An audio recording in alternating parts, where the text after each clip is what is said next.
แล้วก็เมืองเฮาเนาะแล้วก็คือเมืองละครเพลงนี่ก็ได้รับอยู่21บ้านเนาะคือในมื้อนี้เนาะข้าพเจ้ามาก็คือเฮาอยากมาร่วมหั้นแหละเนาะติดตามของสมาชิกแผนงานการบ้านเฮาจัดกองประชุมคือเฮาได้ฝึกอบรมคือข้าพเจ้าได้เว้าไปเนาะตามขั้นตอนเฮาก็สิบ่ได้อธิบายละเอียดความหมายว่ามีแต่สิแจ้งให้อำนาจการปกครองของบ้านเนาะเพิ่นรับรู้นำว่าเฮามีหยังแหน่คือสมมุติว่าเฮาได้นี่มีตู้1หน่วยเนาะแล้วก็โปรเจคเตอร์แล้วก็โปสเตอร์10แผ่นมีแผ่นพีกน้ำแล้วก็อุปกรณ์ต่างๆที่เฮาได้รับคือมื้อนี้เนาะมากข้าพเจ้าได้เพิ่นได้สนับสนุนเนาะเด็กๆน้อยๆเนาะจำนวน1ล้านกีบเนาะให้บ้านเฮาเป็นผู้บริหารในสมาชิกแผนงานเฮา4ท่านให้ได้เนาะในจำนวนเงิน1ล้านกีบในการจัดกองประชุมในคือมื้อนี้เนาะกองประชุมสิแจ้งและวางแผนผ่านบ้านในจำนวนเงิน1ล้านแล้วก็ในการเก็บกำข้อมูลสื่อปื้มสื่อมิกสื่อซอเฮาก็เอาในจำนวนเงินตัวนั้นเนาะแล้วก็การจัดกองประชุมชุมชนครั้งที่1เนาะเฮาก็บริหารในเงิน1ล้านเนาะใน3ครั้งนี้วันนี้ทางต่อไปหันเฮาอาจสิมีให้อีกความหมายว่าแต่ว่าให้ฮอดกองประชุมชุมชนครั้งที่1ซื้อน้ำซื้อในซื้อซอได้ครับมีการเกิดการแต้มเนาะมีผู้เป็นบัญชีมีผู้เป็นเงินสดในสมาชิกเขามีการประสานกันแล้วว่าเขาซื้อหยัง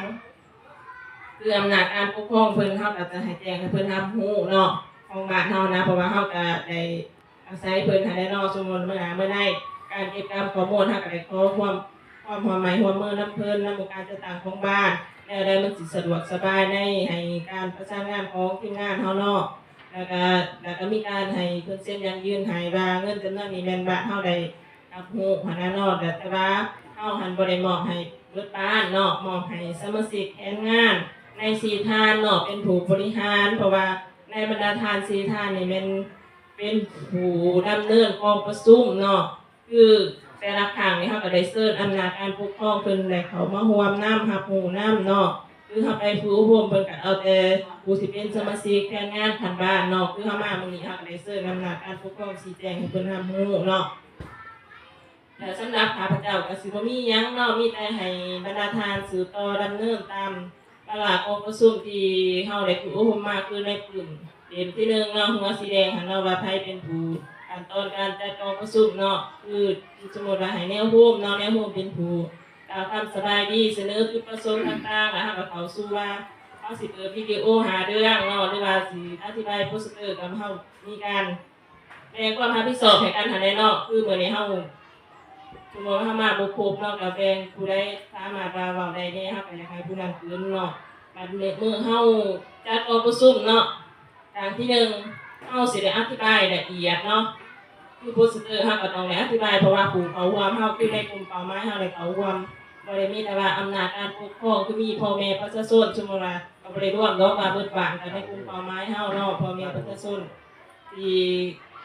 เกี่ยวข้องกับวิดีโอหรือว่าโปสเตอร์อะไรเนาะเราต้องได้อธิบายละเอียดเนาะจากน้องขอเชิญการดำเนินตามองค์ประชุมนะขอเชิญคนสวยเชิญพี่มาพี่เนี่ยเมย์เกือมาแต่แกงเว้ยไปหาเห็ดโบดนั่นได้แกงก็ละมาเขาแกงหรอ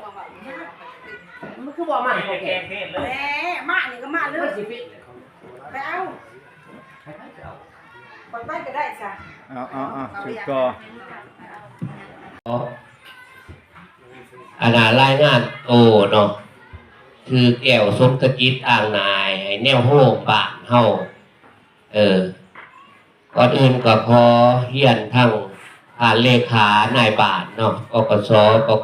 ที่นับถือหักแท้งมาดาทานเอ้ยน้องเฮาที่มาร่วมกองประชุมในมื้อนี้แล้วก็พิเศษชุดอีกเนาะตัวพิเศษนี่ต้องบอกดังเพราะว่าพิเศษชุดก็ขอเพียนทั้งทีมงานผู้ฝึกเข้ามาแต่เมืองทั้ง2ทานเพิ่นมาร่วมเพื่อเพิ่นแย่งนำตัวใดมันบ่คักคนแน่ก็ขอความใหม่ความมือนำเพื่อนเพราะว่าถอดถอนเป็นบทหาบทเรียนน้องเอียนเฮาตั้งบ้านมา150 ปีเนี่ยก็เฮาก็มื้อนี้เนาะได้พบบทเรียนตัวนี้ก็มีหยังก็เชิญบรรดาทานที่มีเกียรติก็มาร่วมใน งานมื้อนี้ได้เบิ่งนํกัน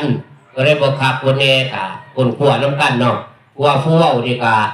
ขอถอนบทหามบทเรียนนํกันเนาะจังซั่น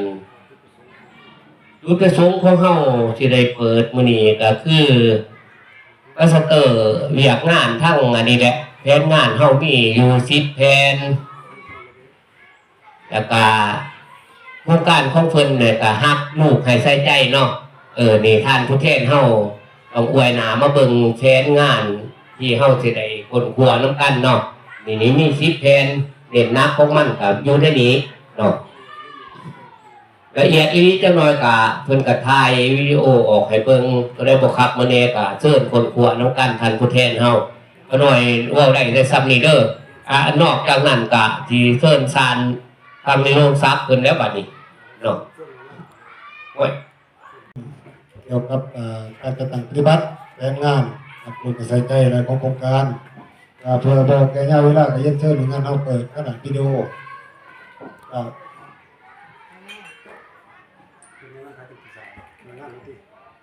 แม่สติ้งได้อยู่บ่ทั้งบ่ได้ให้สาธิตเลย